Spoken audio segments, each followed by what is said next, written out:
Tim oleh Tindak Pidana Khusus atau Pitsus Kejati Jawa Timur pada tanggal yang sama. Kejaksaan Tinggi Jawa Timur juga mengeluarkan surat perintah penyidikan atau sprindik terhadap Lanyala atas kasus korupsi dana hibah.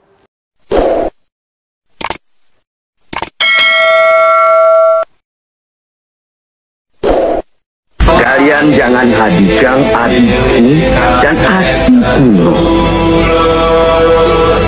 Kalian satu perguruan, berarti satu saudara.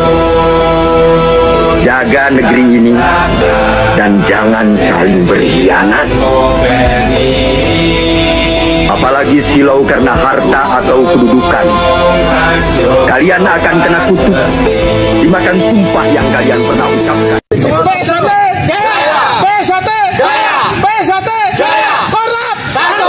Tim oleh Tindak Pidana Khusus atau Pitsus Kejati Jawa Timur pada tanggal yang sama. Kejaksaan Tinggi Jawa Timur juga mengeluarkan surat perintah penyidikan atau sprindik terhadap Lanyala atas kasus korupsi dana hibah. Selanjutnya kita lihat pada tanggal 17 Maret 2016 Lanyala langsung melarikan diri ke Malaysia.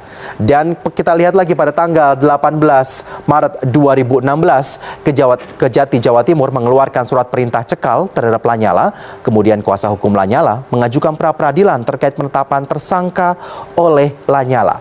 Dan selanjutnya pada tanggal 21 Maret 2016 Lanyala tak hadir pada panggilan pertama, kedua, bahkan panggilan yang ketiga ketika sudah ditetapkan menjadi tersangka. Selanjutnya pada tanggal 30 Maret 2016 Lanyala tidak lagi di Malaysia. Ia dikabarkan melarikan diri atau berpindah ke Singapura. Dan selanjutnya pada tanggal 11 April 2016 Imigrasi Republik Indonesia secara resmi sudah mencabut paspor Lanyala sehingga ia berstatus stateless alias tidak punya kewarganegaraan. Pada tanggal 12 April 2016, Lanyala memenangkan gugatan pra-peradilan. Hakim Tunggal Ferdinandus menyatakan bahwa sprindik hingga penetapan tersangka Lanyala Mataliti dari Kejaksaan Tinggi Jawa Timur tidak sah dan tidak mempunyai kekuatan hukum. Dan pada tanggal yang sama pula, Kejaksaan Tinggi Jawa Timur kembali mengeluarkan sprindik baru Lanyala atas kasus tindak pidana pencucian uang. Kita lihat pada tanggal 22 April 2016 Kejaksaan Tinggi Jawa Timur lagi-lagi mengeluarkan sprindik baru terhadap Lanyala atas kasus korupsi dana hibah. Dan pada tanggal 25 April 2016 anak Lanyala mengajukan pra-peradilan ke Pengadilan Negeri Surabaya. Dan akhirnya pada tanggal 23 Mei tahun 2016 Lanyala menang gugatan pra-peradilan.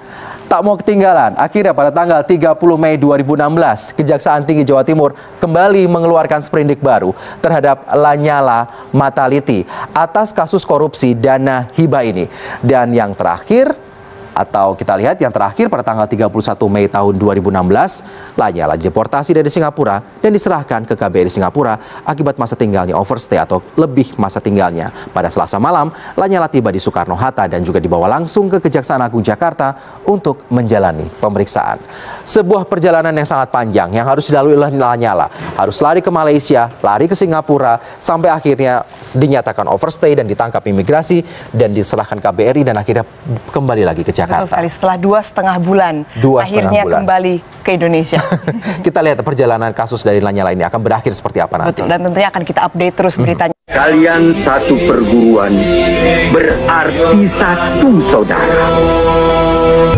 Jaga negeri ini dan jangan saling berkhianat. Apalagi silau karena harta atau kedudukan. Kalian akan kena kutuk, dimakan sumpah yang